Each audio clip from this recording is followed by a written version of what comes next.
तथागत गौतम बुद्ध पंचशील दिए ना, उसमें पहला बोलते हैं पाणाति पाता वेरमणि, अकारण प्राणी हिंसा नहीं करूंगा।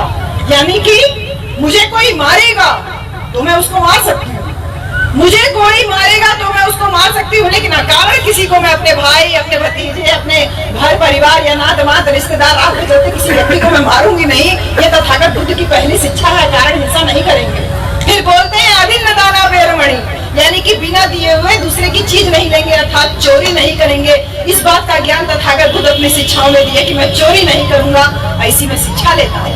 फिर बोले कामे सुमिच्छाचारा वेरमणि, कि मैं व्यभिचार नहीं करूंगा। औरत हो या आदमी, किसी पराये पुरुष की तरफ, अपनी पत्नी या अपने पति को छोड़ के किसी पराये पुरुष की तरफ या स्त्री की तरफ हम गलत नजर से नहीं देखेंगे, ऐसी शिक्षा लेते हैं।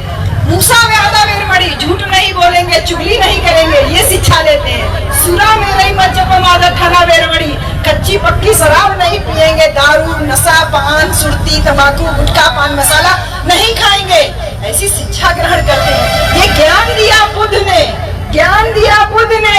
हिंसा नहीं करेंगे, अकारण हिंसा नहीं करेंगे, हिंसा नहीं अकारण हिंसा नहीं करेंगे।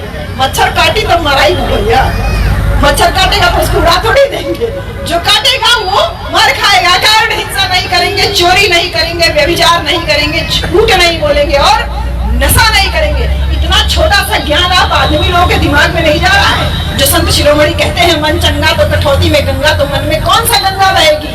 मन में ज्ञान की गंगा बहेगी। और ये ज्ञान क्या है? स्वयं को जान लीजिए, अपने आप को जान लीजिए।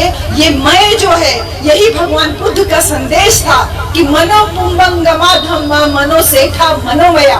मन ही सभी चीजों का अगुआ है, सभी बातें मन से उत्पन्न होती हैं, मन ही से सब कुछ उत्पन्न होता है। यानी मन को अगर आप कंट्रोल कर लेते हो तो वो वही खत्म हो जाती है। मन से ही आप सुखी होते हो। बहन जी, साड़ी चाहिए, नई साड़ी चाहिए, ब्याह में जाए के है, आदमी से नई साड़ी पहले भी साड़ी पहले भाई अभी नहीं पहले शादी है, तब आदमी कहले पैसा ना बोए चाहे जहाज पैसा लेके हो, पैसा हमके साड़ी चाहिए, नई साड़ी पहले तब कभी एंजॉय नहीं देना जाती आएगी। वो नया साड़ी नहीं लाके देगा तो हम तुरंत नाराज हो जाती है मन से ना। और वही सोच ले कि अरे कौन हमारे घोड़े का बिया है, कौन हमारे लड़का का बिया है, वो पुरनकी पहन ले तो कौन फर्क पड़ जाए, कौन हमारे ऊपर फोटो कैमरा लागल रही। मन से हुआ ना, मन से सोच लिए तो हम लोग कर लिए। लेकिन आप अपने मन को क्यों नहीं काबू में कर पाते हो भैया? एक दिन दारू पिए बिना नहीं रह सकती हो। हाँ, कितनी छोटी सी बात है। मन चंगा तो कठौती में गंगा। मन से ही भगवान बुद्ध कह रहे हैं सब कुछ उत्पन्न हो रहा है, और आप अपने मन पे कंट्रोल नहीं कर पा रहे हो, एक दिन नहीं कंट्रोल कर पा रहे हो। जब एक दिन नहीं कंट्रोल कर पा रहे हो तो तैयार रहो जो सरकार की, ये मत सोचिए क्योंकि मानवता उनके रजिस्टर में है ही नहीं। तो मानवता तो सिखाई तथागत गौतम बुद्ध ने। जब तथागत बुद्ध कहते हैं न जच्चा वस्लो होती न जच्चा होती ब्राह्मणों, कमन्ना वस्लो होती कमन्ना होती ब्राह्मणों। यानी न जच्चा वस्लो होती, न जन्म से कोई चांडाल होता है, न जन्म से कोई ब्राह्मण चांडाल होता है। ये तथागत बुद्ध ने कहा। और उसी बुद्ध की बात को संत शिरोमणि गुरु रविदास बोलते हैं कि पूजिए, कि मत पूजिए ब्राह्मण जो होवे गुण ज्ञानहीन, और पूजिए चरण चांडाल को जो होवे गुण ज्ञान प्रवीण। और ये भी बात आगे संत शिरोमणि गुरु रविदास बोलते हैं कि ऊंच नीच कुछ नहीं होता है, ऊंच नीच कुछ नहीं होता है। ये सिर्फ आपकी जो है ऊंचे, रविदास कहते हैं कि रविदास जन्म के कारण होत न को नीच, नर को नीच कर डाली है ओछे कर्म की कीच। यानी जन्म से कोई ऊंचा नीचा नहीं पैदा होता है। सब समाज के लोग बैठे हैं, मैं सबको संदेश दे रही हूँ संत शिरोमणि गुरु रविदास का। वो कहते हैं कि जन्म से कोई ऊंचा नीचा नहीं होता है। बहन जी, ये आदमी जो हमको आज ये 5 मीटर साड़ी में लपेट करके सर पे पल्ला रखना सिखाते हैं, ये हमारे पैदा किए हुए, हम इनको पैदा करते हैं। उसी जगह से आप पैदा होते हैं, उसी जगह से हम पैदा होते हैं, लेकिन हम तुम्हारे ऊपर कभी शासन नहीं करते। तुम हमको कितना दबाने की कोशिश करते हो, फिर भी हम तुम्हारी बात मानते रहते हैं। रविदास कह रहे हैं कि जन्म से कोई ऊंचा नहीं होता, कोई नीचा नहीं होता। रविदास जी यही कह रहे हैं कि जन्म से कोई ब्राह्मण नहीं होता है, जन्म से कोई नीच नहीं होता है। वो कहते हैं नर को नीच कर डालती है। अरे ओछे कर्म की कीच, ऐसे दारू पी पी के घूमोगे तो बाहर वाले को चमरोटी वाला न बोलेंगे। हाँ, देखो बोल रही है, एकदम पौवा बोल रहा है जबरदस्त तरीके से।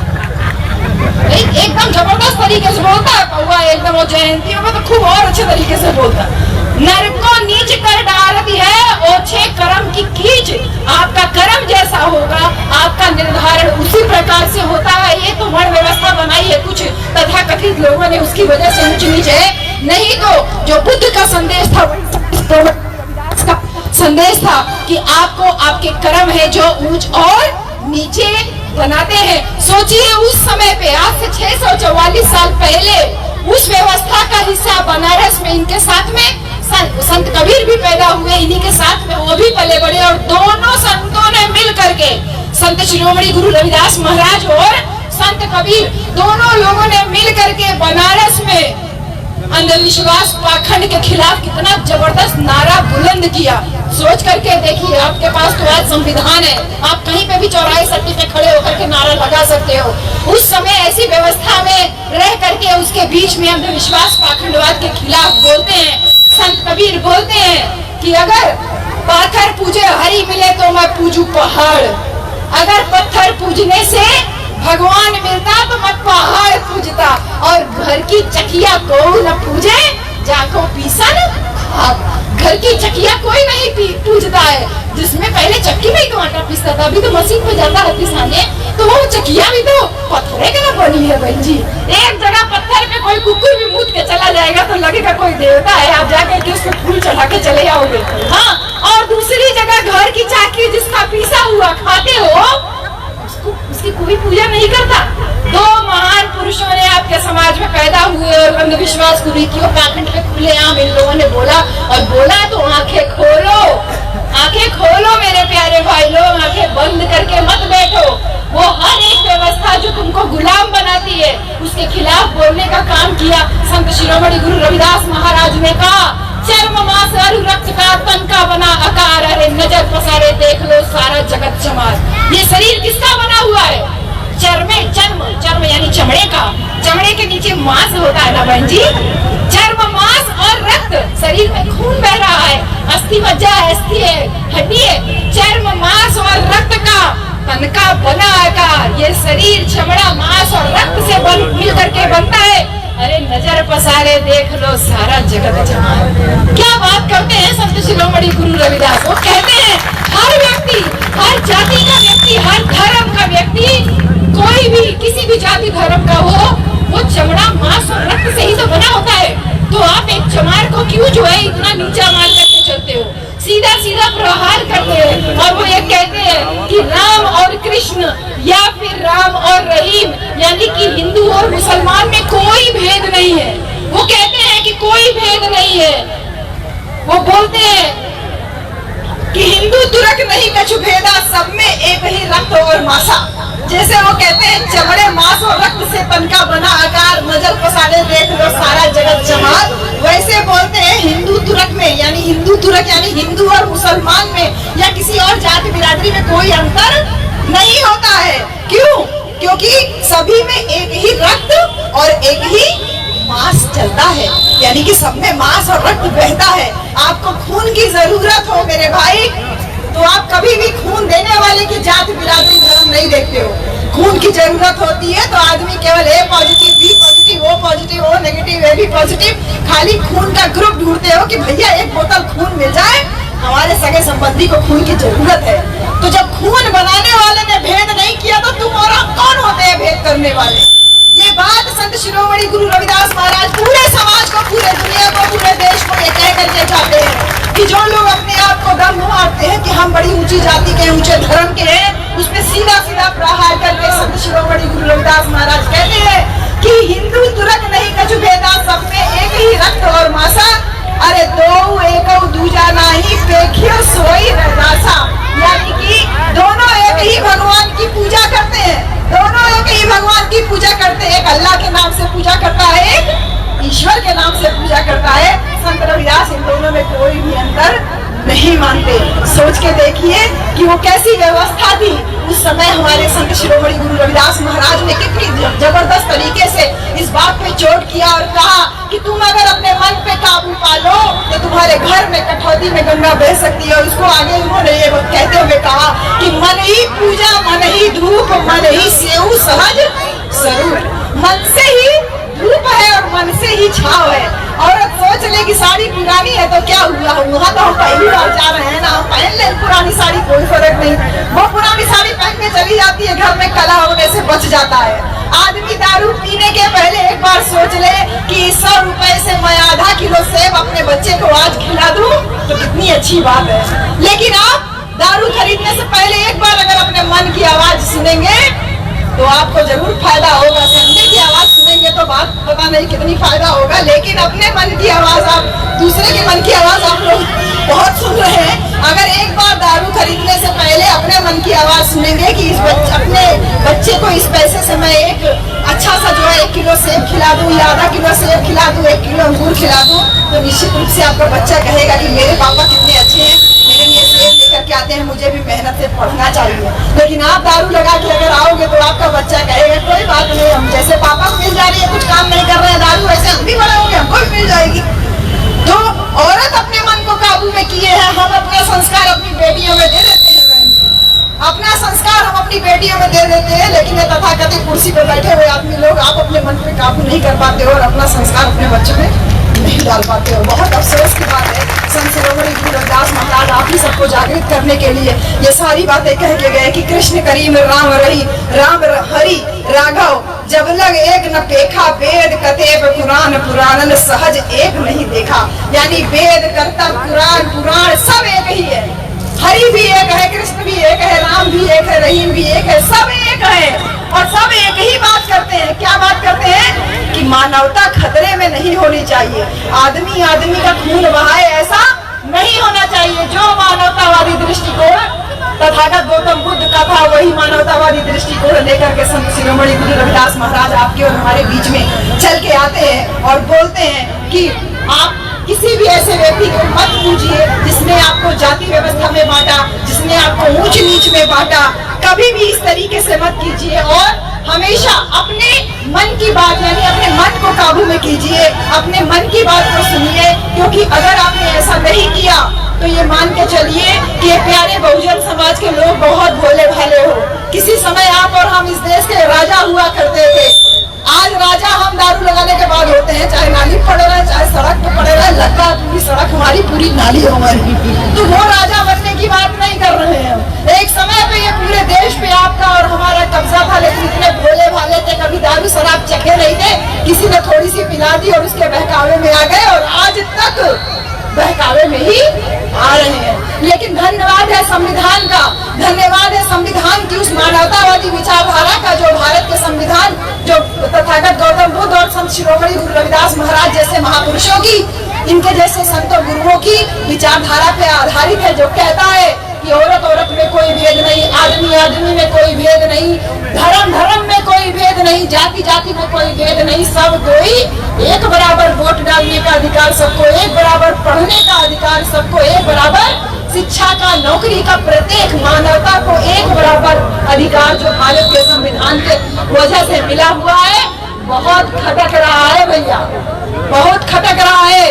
आप नीचे बैठे रहो, ऐसे बैठे रहो तो वो बहुत खुश हैं, लेकिन जैसे आप नीचे से उठ करके तख्त पे बैठने की कोशिश करो या कुर्सी पे बैठने की कोशिश करो तो टेंशन बढ़ने लगती है, टेंशन बहुत तेजी से बढ़ने लगती है। और टेंशन कैसे बढ़ती है कि कैसे कैसे कैसे यही रोहाल काली तकले भैंस चरावत कैसे यही लड़का बगल में आके बैठ गए, अरे चौड़े लड़का कल तक तो चौड़ा छुड़ावत और कैसे आके बैठ गए, अरे धोबी लड़का काली तक कपड़ा धोवत रहा कैसे बैठ गया, कि कुर्मी लड़का ये काली तक खेत जोतत रहा कैसे बैठ गया, मौया कुल के सब्जी बोवे के टोकरी बुने का काम रहा कैसे बगले बैठ गए।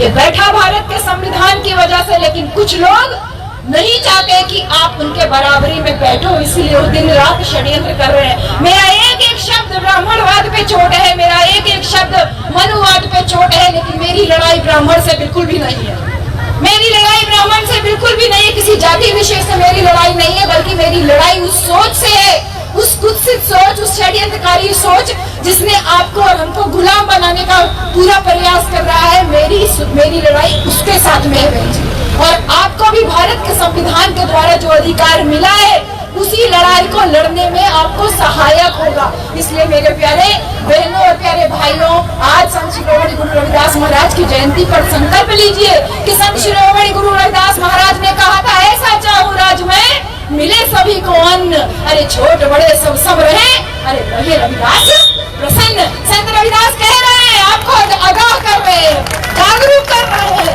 कह रहे हैं कि कभी तुमको वोट डालने का अधिकार मिलेगा तो मैं ऐसा राज चाहता हूँ, कभी बहुजन समाज का राज फिर से आएगा। वो जानते थे कि किसी जमाने में हम राजा थे, कभी ऐसा राज आएगा। वो कहते हैं, ऐसा चाहूं राज में मिले सभी को अन्न।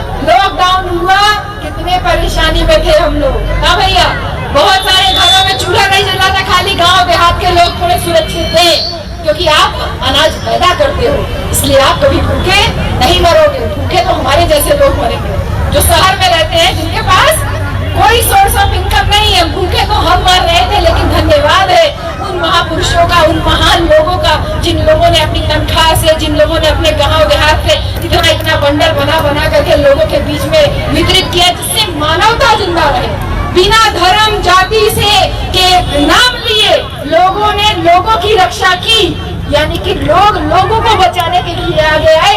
यही बुद्ध का संदेश था और यही संत शिरोमणि गुरु रविदास का संदेश था। जब मानवता को बचाने लगे तो समझ लेना तुमको ईश्वर की कोई जरूरत नहीं है। सारे मंदिरों में, सारे मस्जिदों में, सारे पूजा गृहों में सब जगह ताले लगे थे, केवल आदमी को बचाने के लिए आदमी आया था, इंसान को बचाने के लिए इंसान निकल करके आया था। संत शिरोमणि गुरु रविदास महाराज कहते हैं, ऐसा मैं राज चाहता हूँ, मिले सभी को अन्न, यानी कोई भूखा न रहे, हर एक छोटे आदमी तक भी अनाज पहुँचे, कोई भूखा ना सोए, क्योंकि भूख सबसे बड़ा रोग है, ये भगवान बुद्ध भी कहते हैं। भूख सबसे बड़ा दुख है, भूख सबसे बड़ा रोग है।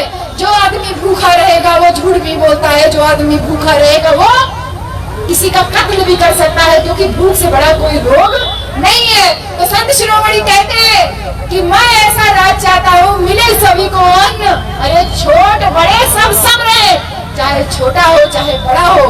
आज हमारे सामने इतना बड़ा पुलिस प्रशासन लगा हुआ है, हमारी नजर में आप लोगों का बहुत सम्मान है, लेकिन फिर वही संत रविदास जी जो कहते हैं ना कि नर को नीच कर डाल दिए ओछे कर्म की कीच। कुछ तथाकथित लोग जो बिना मतलब के लोगों के ऊपर लाठियां भांजते हैं, उसकी वजह से एक बड़ी मेजोरिटी बदनाम रहती है। तो वही संत रविदास कहते हैं कि कोई भूखा न रहे, कोई किसी के ऊपर अनावश्यक अत्याचार न करे, कोई किसी के ऊपर दबंगई न करे, छोट बड़े सब रहे और रहे रविदास प्रसन्न। यानी राजा तभी सुखी रहेगा। रविदास कौन है? राजा है। मैं रविदास हूँ, मैं राजा हूँ, मैं देश का मुखिया हूँ, तो मैं तभी प्रसन्न रह सकता हूँ जब सभी को अन्न मिलेगा, सभी एक बराबर रहेंगे, कोई भी छोटा बड़ा नहीं रहेगा। तो मैं आप सबसे विनती करती हूँ, क्योंकि आपके यहाँ ग्राम प्रधानी का चुनाव और जिला पंचायत दोनों का चुनाव बैक टू बैक लगा हुआ है, और आप में से बहुत सारे बच्चे ऐसे होंगे जो कंटेस्ट भी कर रहे होंगे, जो फाइट भी करेंगे, इलेक्शन में खड़े भी होंगे। आप में से बहुत लोग ग्राम प्रधान लोग भी यहाँ पर मौजूद है, विनय जी तो मौजूद ही है। आप सब लोग फाइट में है, आप लोगों की बहुत सारी परिसीमन हुआ होगा, बहुत सारी चेयरमैनी को सीट चली गई होगी, यानी कि आप चुनाव में और आगे बढ़ते चले जा रहे हो, लेकिन आपका पीछा क्या नहीं छोड़ रहा है। अरे 100 घर की बस्ती होने के बावजूद आपका प्रधान किसी दूसरी बिरादरी कहा जाता है। लानत है हम लोगों पर, आप लोगों पे नहीं, लानत है हम लोगों पर, बुद्धिजीवी लोगों पर, जो आपके पास जा करके आपको एक बोतल दारू का महत्व नहीं बता पा रहे हैं। एक बोतल दारू का महत्व एक रात तक रहता है और 5 साल की गुलामी लेकर के आता है मेरे प्यारे भाई। एक बोतल दारू का नशा या मजा केवल एक रात का रहता है और 5 साल की गुलामी आपके सामने छोड़ के जाता है। तो मेरे प्यारे बहुजन साथियों, आपके सामने इंद्रसेन बैठे हुए हैं, नहीं पता इंद्रसेन कहीं होंगे अभी फोटो। ये इंद्रसेन देखिए, हाफिजपुर मऊ से आया है वो बच्चा। इसने और इसके साथी ने तय किया है, भैया अगर सामान्य सीट रहेगी तो तू लड़ेगा। वो चौहान बिरादरी के एडवोकेट साहब है, कहा कि सामान्य रहेगी तो भैया आप लड़ेंगे, और अगर कैटेगरी की आई यानी रिजर्व हुई तो मैं लड़ूंगा, आप मत लड़ना या किसी को खड़ा मत करना। कितनी बड़ी बात है, 20-21 साल का युवा बच्चा है, इसके पास इतनी समझ हो रही है, वो पूरी गोटियां बैठा के बैठे हुए हैं और आपसी समझ से तय कर रहे हैं कि प्रत्याशी कौन होगा। तो आप लोग तो उनसे ज्यादा समझदार हो, बड़े हो, ये बैठ करके अपने अपने गाँव में बैठ के तसल्ली से सोचिए, तसल्ली से सोचिए कि 100 गाँव अहीर होता है, 100 गाँव चमार होता है, 2 घर मुसार होता है, मुसार का प्रधान चुना दिया जाता है। क्यों? क्योंकि बाकी के जो 150 घर हैं वो तथाकथित ऊंची जाति के लोग हैं और वो कहते हैं अच्छा चमारे करो घर प्रधान बनावे के, आहिरे करो घर प्रधान बनावे के, तो आहिर और चमा दू ऐसे लग ताकत रह जाइए और दू घर के जन्म से लोग जिताए के बैठा दिए तो खोपड़ी में कहा कि उनके तो पता ही ना बा, उनका संख्या इतनी कम बाकी उनके पता ही नहीं के बाकी उनका का अधिकार है का नहीं है। जो उनके घर में हरवाही कर रहा है उसको बैठा दिए और पीछे से पूरा काम खुद कर रहे हैं। सावधान हो जाइए इस मानसिकता से मेरे प्यारे भाइयों। आपका वोट बहुत कीमती है, वोट बहुत कीमती है। एक बोतल दारू, एक भगोना, एक छाता, एक आबादी का मकान, एक रोड लाइट और एक हैंडपंप का मोहताज मत बनो मेरे प्यारे भाई। कितना बड़ा अधिकार दिया है बाबा साहब ने आपको। ये कहा था बाबा साहब को कृपलानी जी ने कि डॉक्टर अम्बेडकर बड़े खुश नजर आ रहे हैं। जब बाबा साहब ने आपको हमको वोट का अधिकार दिया था कृपलानी जी कहे डॉक्टर अम्बेडकर बहुत खुश नजर आ रहे हैं। बाबा साहब ने कहा था हाँ आज मैं खुश इसलिए हूँ क्योंकि मैंने राजा बनने के लिए पहले रानी के पेट की जरूरत होती थी, अब मैंने बैलेट पेपर से चुनाव का अधिकार लोगों को दे करके सारी रानियों की नसबंदी कर दी। अब राजा बनने के लिए रानी के पेट की जरूरत नहीं बल्कि बैलेट पेपर की जरूरत होती है। तो कृपलानी जी ने कहा अरे आपके लोग भूखे हैं, नंगे हैं, गरीब है, उनका वोट तो कोई भी खरीद लेगा, तो तुम क्या करोगे?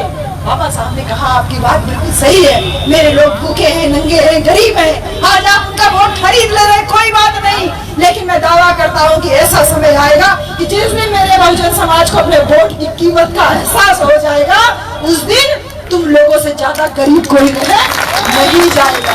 और ये देखिए कितने दावे से कही हुई बात बाबा साहब की सत्य हुई कि हर 5 साल के बाद यही तथाकथित ऊंची जाति के लोग आपके दरवाजे आते हैं और कहते हैं भैया गोड़ धरत है, वोट हमें के दिया, ताकि गोड़ धरत है, वोट हमें के दिया। ये क्या मजबूरी है? ये मजबूरी है आपके वोट की कीमत का उनको अंदाजा है, लेकिन तुम सारे भाई लोगों को टीका, चंदन, धागा, माला, झालर, अगरबत्ती, मोमबत्ती सब फुर्सत मिले, उसके बाद दारू, इससे फुर्सत मिलेगी तब तो आगे बढ़ोगे। ये चुनाव आपके लिए जीवन और मृत्यु का चुनाव है मेरे प्यारे भाइयों। बाकी सब जगह बैलेट पेपर खत्म कर दिया गया है, मशीन से चुनाव हो रहा है, उसके ऊपर बार बार संदेह उठता है, लेकिन तुम लोग आप लोग सब बड़े खुश नसीब हो कि आपका चुनाव अभी भी बैलेट पेपर से हो रहा है। आपको जीतने की, साफ सुथरे तरीके से जीतने की आप लोगों की बहुत प्रबल संभावनाएं हैं। एक एक गांव से 4-4 कैंडिडेट जो खड़े हो रहे हो, आपस में बैठ के सहमति कर लो यार। 4 लोगों के बीच में कोई दूसरा मलाई मार के चला जा रहा है, मुंह ताकते रह जा रहे हो। इस परंपरा को खत्म करिए।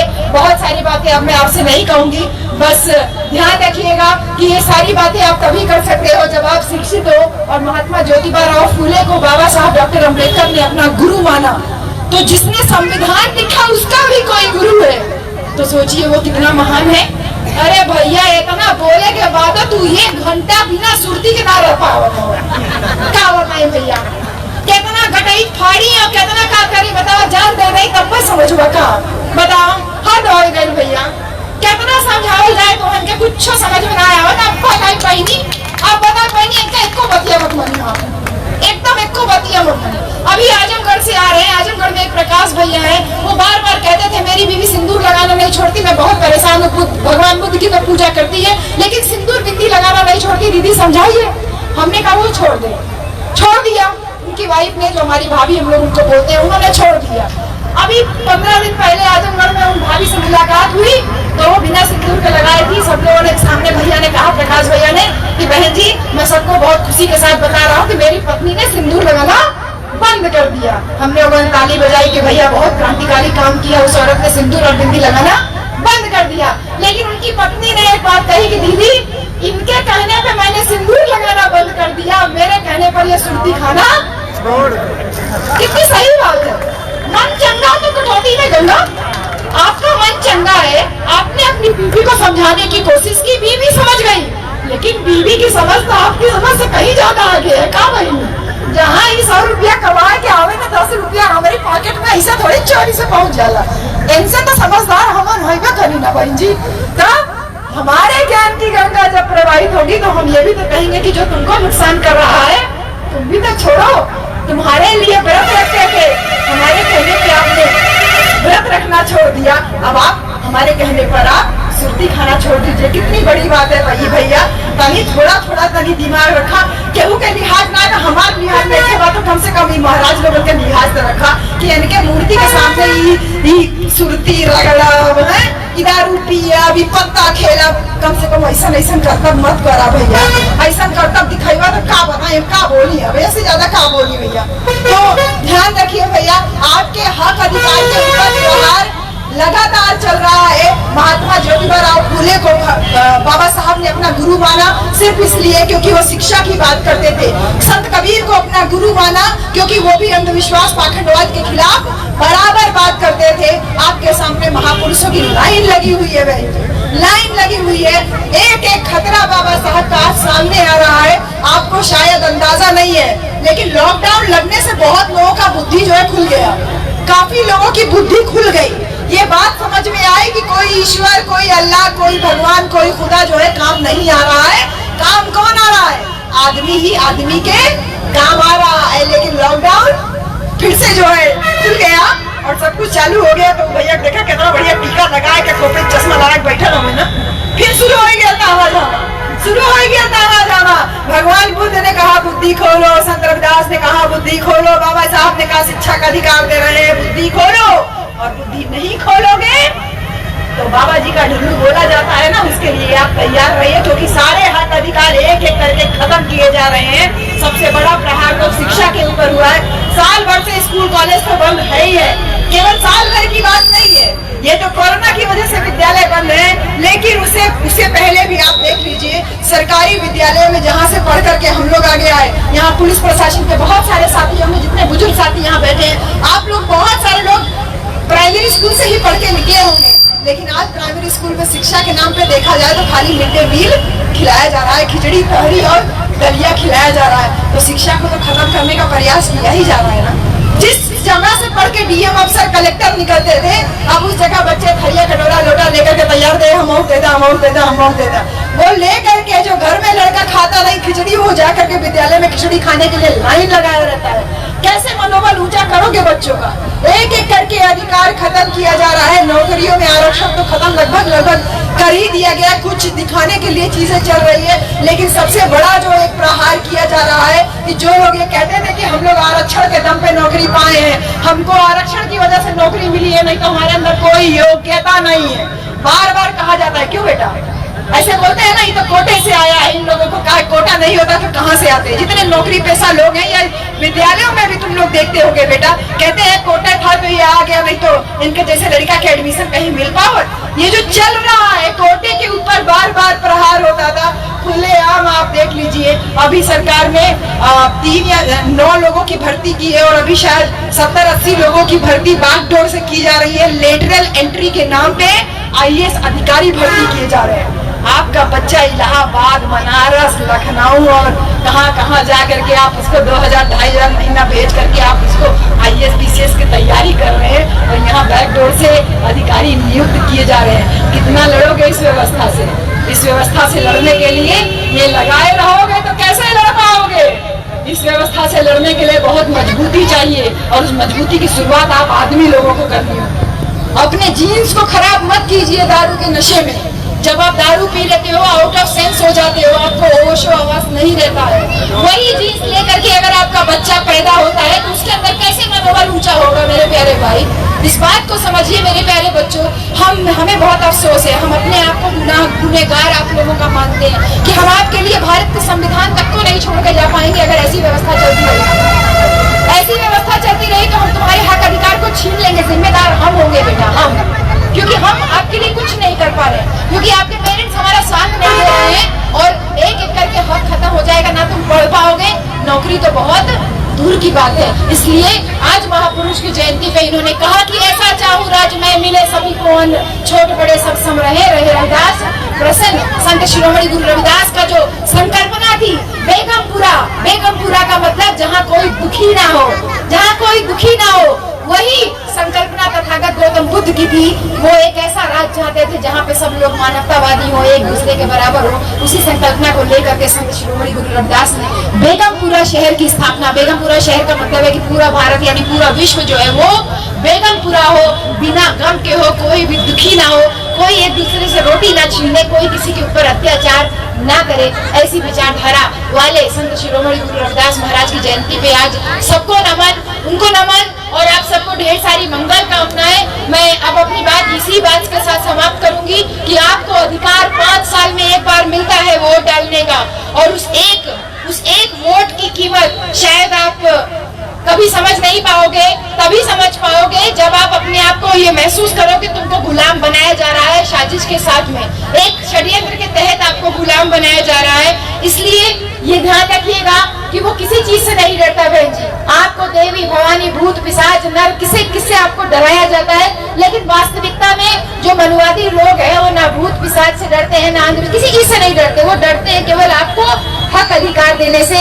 ये कहीं हक अधिकार पा गया तो ये हमारे बगल में ऐसे बैठने लगेगा, साफ सुथरा कपड़ा पहनने लगेगा, केवल इस बात का खतरा है। और इस खतरे को आप मेंटेन रख सकते हैं, इस खतरे को मेंटेन आप रख सकते हैं जो आपको वोट का अधिकार मिला है। इसको साझा तरीके से मिलजुल करके, गाजीपुर में मैंने आने की शपथ ली थी। एक समय ऐसा भी था, आज से 5-6 साल पहले की बात है, एक समय ऐसा भी था कि यहाँ के कुशवाहा लोगों ने मुझे बुलाया था और उन्होंने साफ साफ मना कर दिया था मुझे कि आप बाबा साहब पे कुछ नहीं बोलेंगी और आप बाकी सब पे बोलिए, भगवान बुद्ध पे बोलिए, किसी पे बोलिए, लेकिन आप बाबा साहब के ऊपर एक लाइन नहीं बोलेंगी। हमने कहा जिसकी वजह से आपको यहाँ जयंती मनाने का अवसर मिल रहा है। सम्राट अशोक की लाट रखी थी, सारे प्रतीक लगे थे भारत के।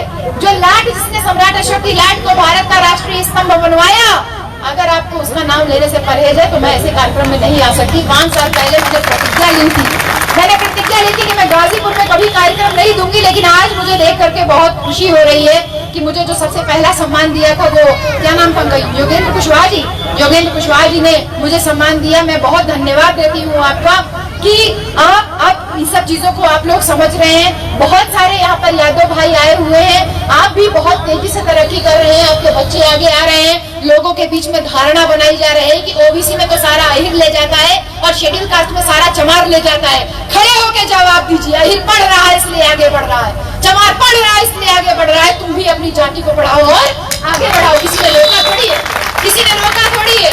अगर कुर्मी पढ़ेगा तो कुर्मी आगे बढ़ेगा, निसाब केवट पढ़ेगा तो आगे बढ़ेगा, यादव पढ़ रहा है तो यादव बढ़ रहा है, इसमें कौन सी बड़ी बात है। इसलिए जो लोग आपस में फूट डालने का कोशिश कर रहे हैं उनको इस बारे वाले अपने प्रधानी और जिला पंचायती चुनाव में मुंहतोड़ जवाब दीजिए कि ओबीसी और एससी अलग अलग नहीं है, चमार और अहिर अलग अलग नहीं है, ये मौर्या कुशवाहा और जो लोहार सुनार कहार अलग अलग नहीं है। हम सब बहुजन समाज, हम सब इकट्ठा एकता बना करके एक अपना वोट का इस्तेमाल करके इस बार अपना प्रधान चुनेंगे, इस बार अपना जिला पंचायत चुनेंगे और इस बार अपना जिला पंचायत अध्यक्ष चुनेंगे।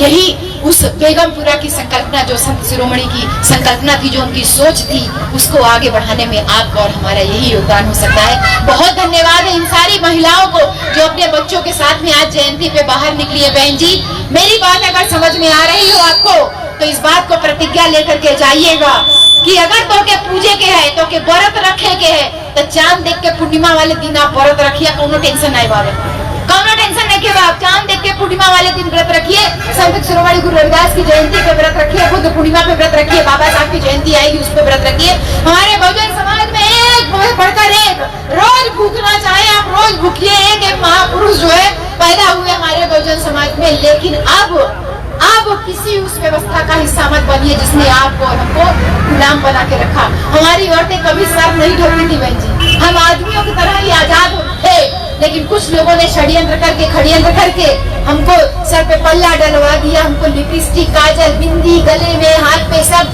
करके तामझाम करके हमको गुलाम बनाया। लेकिन हमने गुलामी तोड़ी। देखिए हम आजाद होगी, गाड़ी मैं चला के लाई हूँ आजमगढ़, हम चला के आए गाड़ी आजमगढ़ से यहाँ पर, हमने तोड़ी, हमने गाड़ी चलाना सीखा, हमने पति को अपने गाड़ी चलाना सिखाया। पति को गाड़ी चलाना नहीं आता था, इनको ट्रेन की ट्रेनर मैं ही हूँ।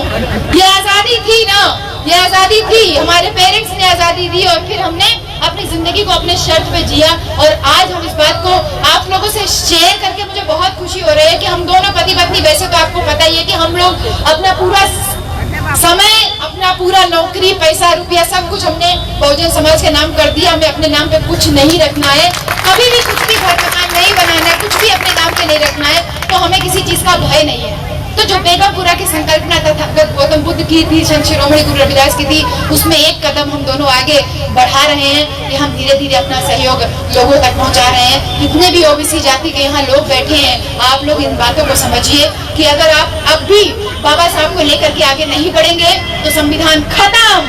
संविधान खत्म तो भैया अहिर वापस भैंस चराई, कुशवाहा वापस हुए सब्जी उगाई, चमार हुए वापस चमड़ा छुड़ाई, सब अपनी अपनी जाति के पैसे में चले जाओगे। क्योंकि आग लगेगी तेरे घर तक तो उसकी आंच मेरे घर तक जरूर आएगी। यानी मेरे घर में आंच लगी है तो तेरे घर तक उसकी आंच जरूर आएगी। इससे अच्छा है कि मेरे घर आग लगी है तो टीका चंदन धागा मागा छोड़ करके आके पहले उस आग को बुझाने में अपना योगदान दीजिए। इन्हीं सारी बातों के साथ में आप सभी को बहुत बहुत धन्यवाद। स्पेशल धन्यवाद हमारे प्रिंस भाई को, जिसकी बार बार की रिक्वेस्ट प्रिंस ने जिद करके ये कार्यक्रम लिया। तो उतना दूर से नहीं तो वहाँ पे भी एक कार्यक्रम था, वो भी हमारा अपना ही कार्यक्रम था, वहाँ से हम भाग करके आए। प्रिंस ने बस बात किया, हम हाँ हूँ करते। इससे पहले प्रिंस ने मैसेज बना करके फॉरवर्ड कर दिया। हमारे लिए सांसद हमारी जान पड़ गई कि अब हमने कह दिया है तो हमको गाजीपुर आना पड़ेगा। हमने प्रिंस से कहा भैया 3 बजे हम नहीं आ पाएंगे, हम 5 बजे के बाद ही पहुँच पाएंगे क्योंकि आजमगढ़ का कार्यक्रम भी दिखता ही है।